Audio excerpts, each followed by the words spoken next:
Hello, it's Tiffany Lyn, and in today's video, I'm going to be teaching you guys how to thrift shop like a pro. If you've been following my channel for a while, you know that I love to thrift shop. I always choose thrift shopping before I shop at any other kind of store, because even in comparison to sustainable brands or ethically made clothes or what have you, thrift shopping is better for the environment because it's reusing something that someone might have thrown away otherwise. And it is extremely cheap. So after thrift shopping for quite a while, I have devised a couple of really good tips and tricks and hacks on how to thrift shop in the best way possible. So the first thing you want to do when you're thrift shopping is make a list. I think it's the people who don't make lists that get really frustrated with thrift shopping, because it can be overwhelming to walk in this store full of clothes that isn't really organized the way that a regular store would be organized, or organized at all depending on where you are. It's just a lot to take in. But if you have a list of items with a couple of specific qualities, then you know pretty much exactly what to look for. I personally keep my list on my phone, but of course you could handwrite your list. I like to use the Notes app, and then I just write down all of the things on my wish list and keep it in there every time I go to the thrift store. And then I have a look at my list and see if any of the things that I'm seeing in the thrift store right now match any of the things that I'm looking for. Because the thing about thrift stores is that you can't just walk in and find exactly what you're looking for. Sometimes it happens, but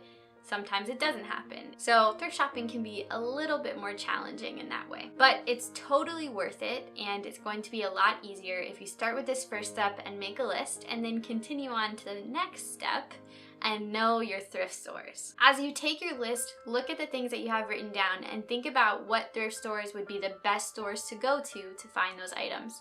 And this is the same kind of thing that you would do for any sort of conventional store.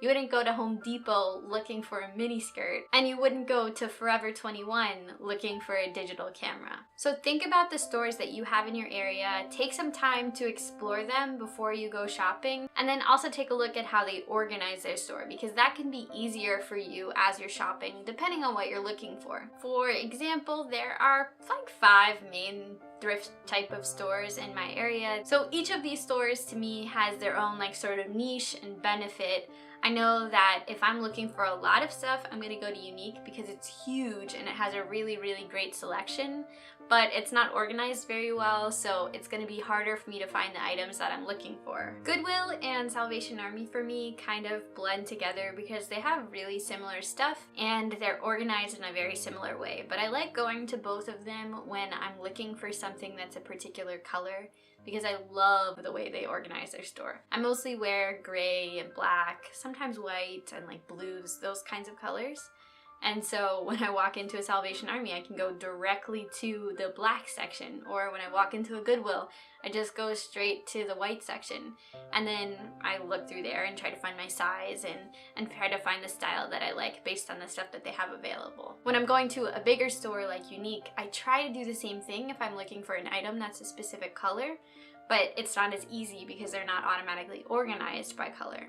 So I'll just flip through all of the items until I get to the black things, and then look through those like 3 black things, and then move on to the next thing that I find that's black, and then the next thing that I find that's black. At Unique, they tend not to filter through the items that they have as much. It's not as edited or curated as the items at Goodwill or Salvation Army.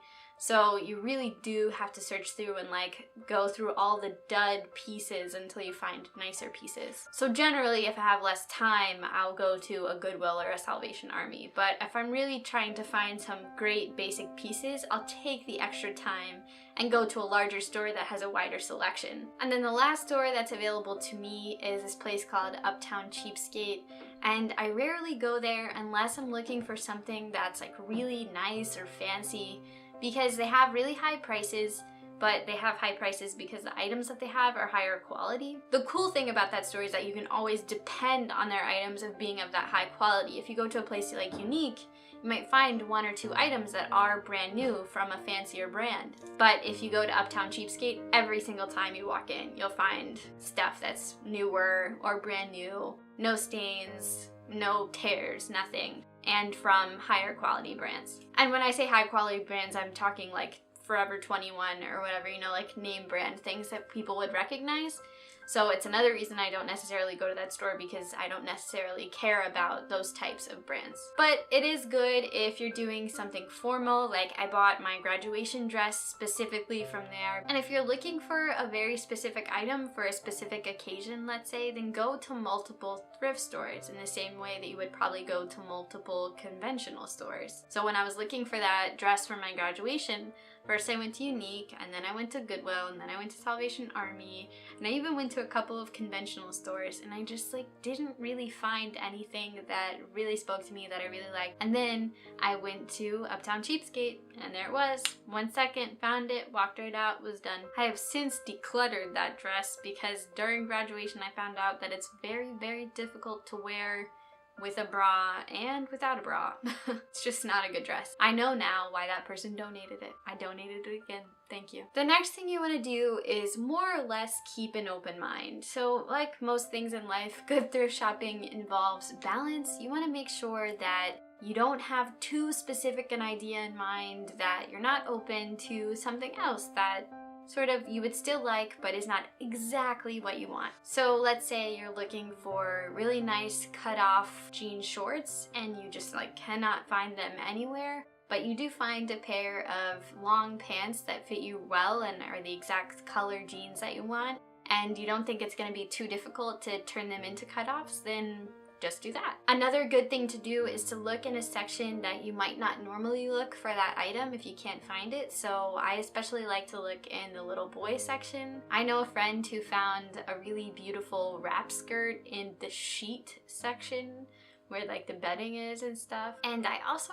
often look through sort of the like lingerie slash pajama section, because I find that oftentimes they're really beautiful like camisoles or sort of fancier typed tops in that section. Another thing I do is that I rarely look through the section that is my specific size, because oftentimes they put items that are like smalls on the tag in the large section or vice versa, and that's exactly why I always look through every single item when I'm going through in Unique, especially. Not so much in Goodwill, but what I do is I push all of the items over to the end, and I use that room that I've created to go pretty fast through it, just like push every single item one after another into that empty space. It's harder in Goodwill and Salvation Army, at least where I am, because the racks there tend to be fuller than they are in Unique, for example.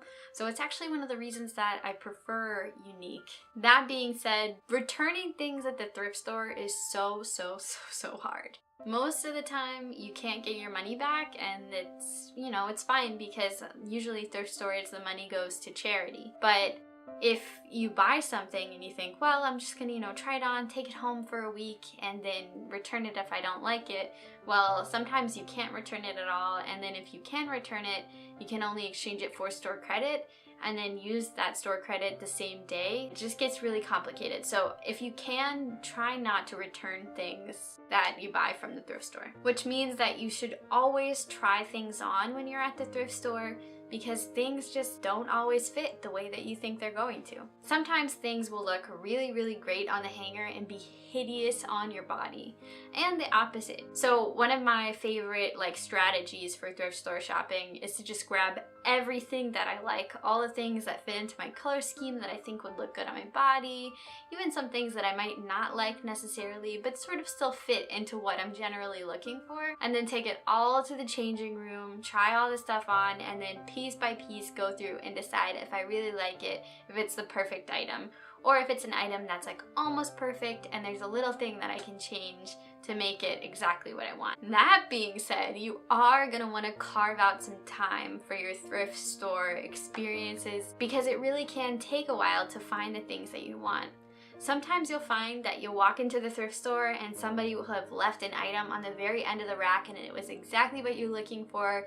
You walk in, you grab it, you try it on, it fits perfectly, you walk out, you're in there for 5 minutes and that's all that you needed. And then other times you're really looking for something that's so important and you don't want to buy it new, and then you get in the store and you cannot find what you're looking for. So do your best to carve out some time look through all of the options that are there, pull things off the shelf, have a look at them, put them back. This is really going to help you because people who take time are the people who find the good items at the thrift store. And then the last thing I will say to you guys is try your best not to just buy something because it's really cheap. Items with like small issues, like a stain that you're pretty sure you can get out, or a rip in the knee that you could just make bigger and sort of make fashionable, that's okay.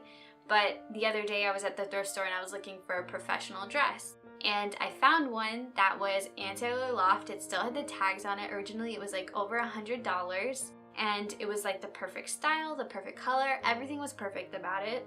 I took it to the changing room to try on and it was just like 2 sizes too big. And I thought about it and I was like, everything about this item is perfect. I could just get it tailored and it would be fine. I just knew I wasn't actually going to take this dress and get it tailored. So even though I had these like great intentions, it just overall wasn't worth it. And then I ended up getting an amazing dress from Salvation Army the same day. And I'm glad that I didn't get that first dress that I was looking at. So just like when you're shopping at a conventional store, try not to buy things just because you like see it and you think, oh, this is great, it's gonna be perfect, I'm gonna love it. Don't like spur of the moment shop at thrift stores either. It's even worse to spur of the moment shop at thrift stores because the return policies are so strict. So I think that is where I'm going to wrap up this video, guys. I did get a whole bunch of stuff. I did sort of like a thrift store haul, so if you guys want to see that, let me know in the comments below. If you don't want to see that, I think I'm gonna do a wardrobe declutter and a minimalist closet tour in the near future. So you'll just see them in that tour. But as always, thank you guys so much for watching. Please like, comment, and subscribe if you want to see more videos about being a minimalist in a materialist world. And I'll see you in the next one.